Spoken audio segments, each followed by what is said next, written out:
Bagi kita, bila kita merdeka pada 1957, kita tidak ada satu wawasan seperti satu negara, satu bangsa dan satu bahasa yang jelas. Tidak seperti Indonesia. Jadi kita ada negara tapi bangsanya apa? Banyak dari para pakar Malaides yang membicarakan soal persatuan dan kesatuan di negara Malaides. Yang setiap tahunnya, bukannya membaik, malah semakin memburuk. Yang malah terus-menerus terjerumus dalam pemahaman perkauman di Malaides. Karena Malaides memilih konsep ketuhanan Melayu, yang dimana kaum Melayu sebagai kaum yang diistimewakan. Konsep negara bangsa yang hingga sampai hari ini masih menjadi perdebatan di Malaides, walaupun ada retorika soal itu, namun yang terjadi sebenarnya masih pada sebatas ambisi. Sehingga ketika mereka membedah persoalan tersebut di negaranya, yang entah kenapa Indonesia selalu dijadikan contoh. Malaysia melalui proses sejarah yang berbeza. Demografinya agak berbeza. Saya tak nak pergi ke situ dengan saya nak lompat sedikit.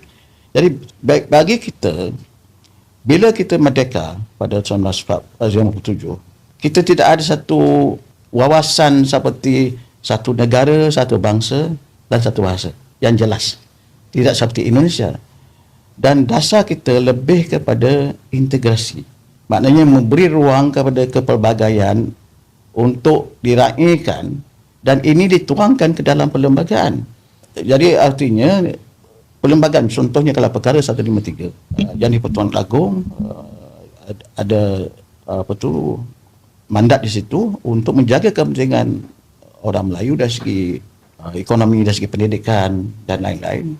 Pada masa yang sama kepentingan kaum-kaum lain juga harus diakui dan dihormati. Jadi itu menunjukkan integrasi antara dua kepentingan itu mesti ada balance, ada keseimbangan di antara itu.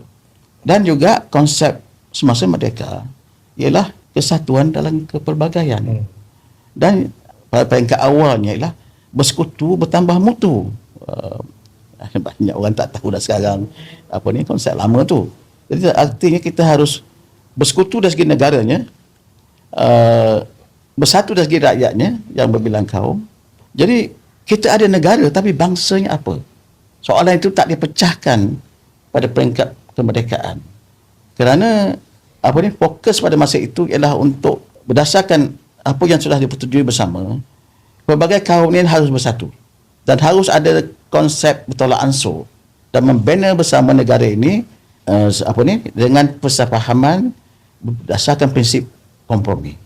Jadi di sini untuk memudahkan pemahaman, saya ambil contoh secara ringkas negara Indonesia, mereka telah mempunyai bayangan ataupun bangsa idaman mereka yang diungkapkan dalam Sumpah Pemuda pada tahun 1928. Dan pada masa itu mereka menegaskan bahawa apa yang dikehendaki atau yang dihasratkan oleh pejuang-pejuang nasionalis Indonesia melalui perjuangan kemerdekaan ialah sebuah tanah air, iaitu tanah air Indonesia yang merdeka, sebuah bangsa iaitu bangsa Indonesia yang utuh dan satu bahasa iaitu bahasa Indonesia. Maka itu merupakan satu wadah, satu konsep yang sudah dianggap sebagai tritunggal atau tiga dalam satu itu dianggap sebagai satu perjuangan mereka yang bukan disebut disempurnakan tapi dicapai setelah kemerdekaan diisytiharkan pada 17 Ogos 1945. Tetapi kerana Belanda tidak mengiktirafnya, maka mereka terus berperang sampai tahun 1949. Barulah kemerdekaan itu kiranya dapat dimenangi secara lebih mantap oleh rakyat dan bangsa Indonesia. Dan Indonesia melaksanakan dasar asimilasi.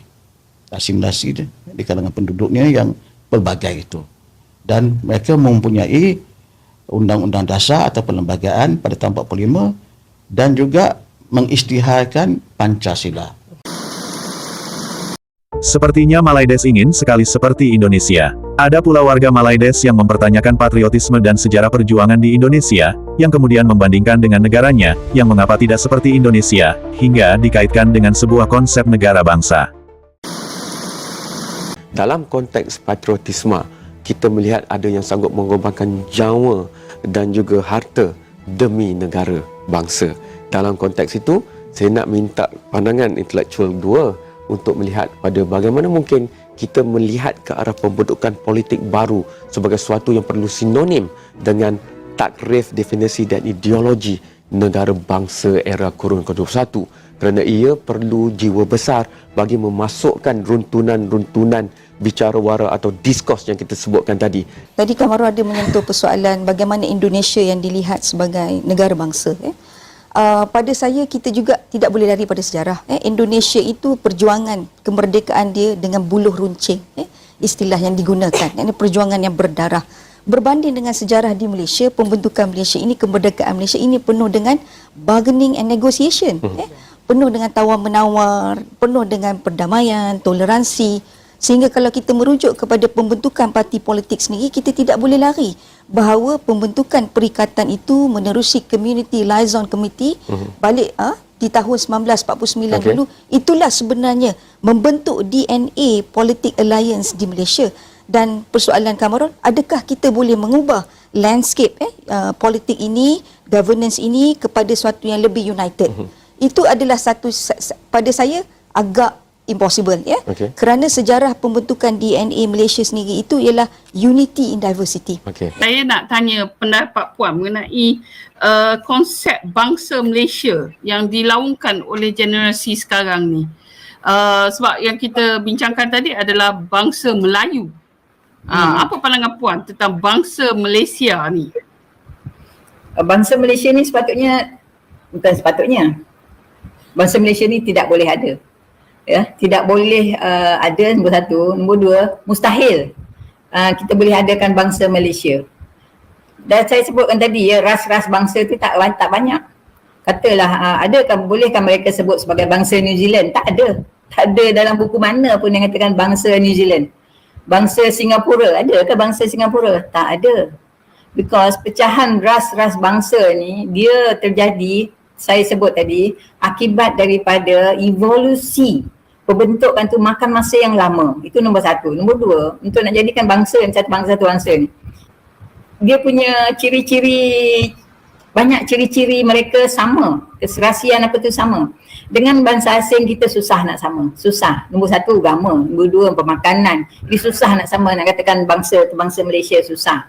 Jadi kalau itu nombor satu. Nombor dua, kalau kita sebut sebagai satu bangsa, kenapa ada sekolah Cina, kenapa ada sekolah India, kenapa ada sekolah Arab and all those things. Jadi itu pemecahan pembahagian kepada bangsa-bangsa itu pun dah apa orang kata obvious sangat jadi itu nombor dua. Nombor tiga, kalau kita sebut bangsa Malaysia, kita menguburkan sendiri bangsa kita. Bangsa Cina terkubur, bangsa India terkubur, bangsa Melayu pun terkubur. You think they want to kuburkan bangsa dia? I don't think so. Takkan kita nak kuburkan bangsa kita, kita patut bermegah, bukan bermegah, berbangga The word is bangga dengan bangsa sendiri.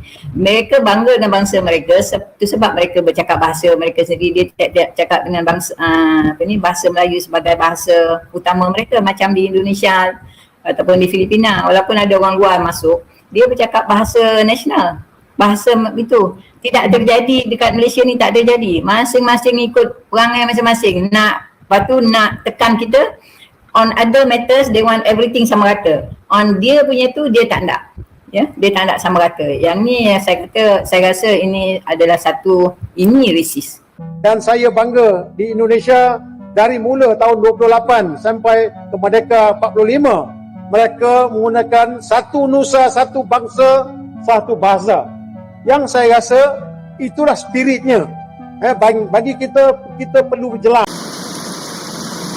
Konsep negara bangsa di Indonesia disepakati jauh sebelum Indonesia merdeka dengan sumpahnya, yaitu satu nusa, satu bangsa, dan satu bahasa, yang bukan sekedar jargon belaka.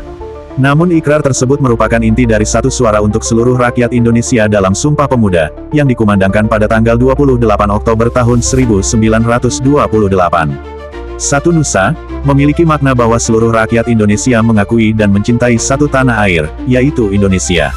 Meskipun Indonesia terdiri dari ribuan pulau, lautan yang luas, dan beragam daerah, semuanya tetap berada dalam satu kesatuan wilayah yang utuh, yaitu Negara Kesatuan Republik Indonesia. Kemudian satu bangsa, yang berarti seluruh rakyat Indonesia dari berbagai suku, agama, ras, dan budaya, bersatu sebagai satu bangsa, yaitu bangsa Indonesia. Tidak ada pengkotak-kotakan berdasarkan kaum, suku, agama, dan golongan tertentu. Lalu satu bahasa, yang merupakan identitas bahasa, yang menjadi identitas nasional, yang bermakna bahwa rakyat Indonesia menjunjung tinggi bahasa Indonesia, sebagai bahasa persatuan. Bahasa Indonesia menjadi simbol kemandirian dan alat perjuangan, yang membantu menyatukan bangsa dari Sabang sampai Merauke. Melalui bahasa, rakyat Indonesia mampu memahami satu sama lain tanpa terhalang perbedaan daerah atau dialek. Namun semua itu tidak mampu dipahami oleh warga Malaides, tetapi mereka sangat ingin tampak seperti Indonesia. Untuk itu mereka selalu meniru apapun dari Indonesia, namun mereka selalu gagal untuk menirunya. Karena negara Malaides terbentuk sebagai negara yang tidak didasari sebuah konsep, atau bisa disebut dengan negara tanpa konsep, yang akhirnya, Malaides mengambil jalan pintas, yaitu dengan cara pengklaiman. Cukup sekian video kali ini. Terima kasih, sampai jumpa lagi.